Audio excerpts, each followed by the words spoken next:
رانا جاوید صاحب، رشیا کی بہت بڑی ملٹری پریزنس تھی، اور ابھی بھی یہ کہا جا رہا ہے کہ جو رشین وہاں پہ ملٹری ایکسپرٹس ہیں وہ مصروف ہیں کہ کسی نہ کسی طریقے سے جتنی بھی رشین ٹیکنالوجی ہیں، میسائلس ہیں، ایئر کرافٹس ہیں، ان کو ڈسٹرائے کیا جائے تاکہ وہ غلط ہاتھوں میں نہ چلی جائے.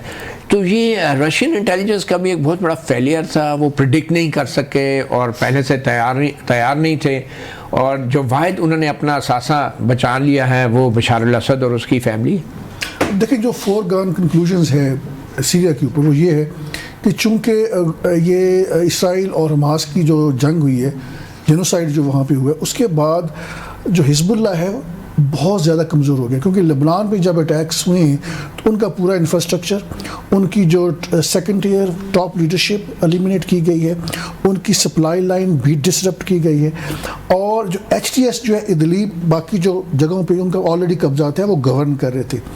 ان کے لیے ایک بہت بڑا موقع تھا. پیچھے سے ٹرکی کا انٹرسٹ یہ تھا کہ انہوں نے کردوں کو کسی نہ کسی طرح ڈسمینٹل کرنا ہے، نیوٹرلائز کرنا ہے. تو یہ مجھے یہ لگ رہا ہے کہ کسی درجے میں ایک لوز اسٹریٹجی اور کوآرڈینیشن موجود ہے امریکہ کے درمیان، ٹرکی کے درمیان، اور سب سے بڑی بات اسرائیل کے درمیان. اور کچھ لوگوں کا یہ خیال ہے، میرے کچھ ہمارے عرب دوست مجھے یہ بتا رہے تھے کہ ایون کہ رشینز جو ہیں tactfully they were on the side of Israel. کیا یہ کوئڈ پرو کو ہے یوکرین کے اوپر کوئی انڈرسٹینڈنگ ہے؟ کوئی دوسری بات اس میں جو خدشات جو ظاہر کیے جا رہے ہیں کہ look at a bigger picture کیا ہے کہ ڈونلڈ ٹرمپ از اینٹی یورپ. وہ he feels more comfortable with president Putin. جو اسرائیل ہے اس کے ساتھ کمپلیٹلی وہ سنک ہے. جو ٹرکی ہے وہ بہت پریگمیٹک پلیئر ہے، اس نے پوری صورتحال میں اپنے آپ کو آگے فلیگ کر دیا پوری سچویشن میں. تو میرا خیال کہ جو رشیا کا جو رول ہے ہمیں یہ دیکھنا ہوگا. ڈیوبیس ہے I think dubious to the extent کہ وایا ٹرکیا انہوں نے کوئی ارینجمنٹ کی ہے. میں دوحہ میں تھا، وہاں ان کی میٹنگز بھی ہوئیں رشیا کی، ایران کی، اور اس وقت جو خبریں آئیں اس وقت وہ یہی تھی کہ ایگزٹ اسٹریٹجی جو تھی رشیا کو بھی دی گئی ہے. اس میں کہ رشین جو وہاں پہ ملٹری ان کا پورا سیٹ اپ ہے، it would not come under attack, number 1. اور نمبر 2، اب چونکہ بشار الاسد نے خود کہا ہے کہ مجھے تو رشیا لے کے گیا ہے اپنے ماسکو میں، میرا پلان نہیں تھا، مجھے پتہ نہیں تھا، لیکن سچویشن اس قسم کی ہو گئی تھی. 2018 تک رشیا نے بشار الاسد کو بتا دیا تھا کہ آپ کی آرمی نکارہ ہو چکی ہے، یہ لڑنے کے قابل نہیں ہے، it is a thoroughly corrupt.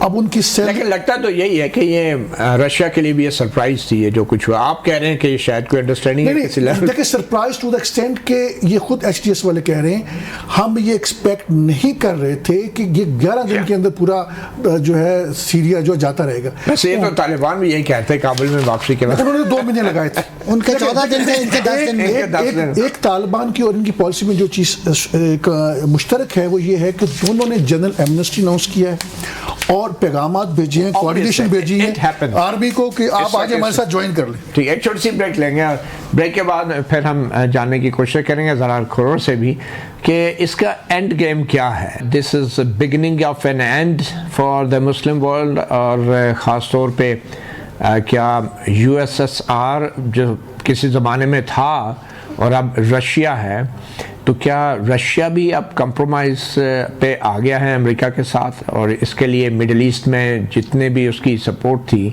وہ سپورٹ اب ویسی نہیں رہے گی. زرار کھوڑ صاحب کیا لگ رہا ہے کہ پیلسٹینین کاز کو مڈل ایسٹ سچویشن کو کے اوپر کمپرومائز ہو گیا ہے، جیسے کہ جاوید رانا بھی ہنٹ کر رہے ہیں رشیا اور یونائٹڈ اسٹیٹس میں؟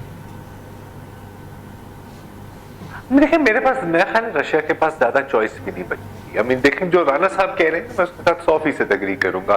اگر آپ جائیں 2016-2017 میں اور آپ پڑھیں جو کچھ لیکس، اب جتنے آرونوں کے آپ کتنا ریلائی کر سکتے ہیں، لیکن جو رشین ٹروپس وہاں پر لڑ رہے تھے، اسپیشل فورسز ہو گئے یا واگنر جو ان کی وہ پرائیویٹ ملٹری کانٹریکٹر ہیں، وہ سب کہتے تھے کہ یار یہ جو بشار الاسد کی فوج ہے نا یہ کچھ نہیں کر سکتی، یہ لڑ نہیں سکتی. اب جس سپیڈ سے یہ کولیپس ہوئی ہے، میرا خیال ہے کہ نہ جیسے درست فرمائے ایچ ڈی ایس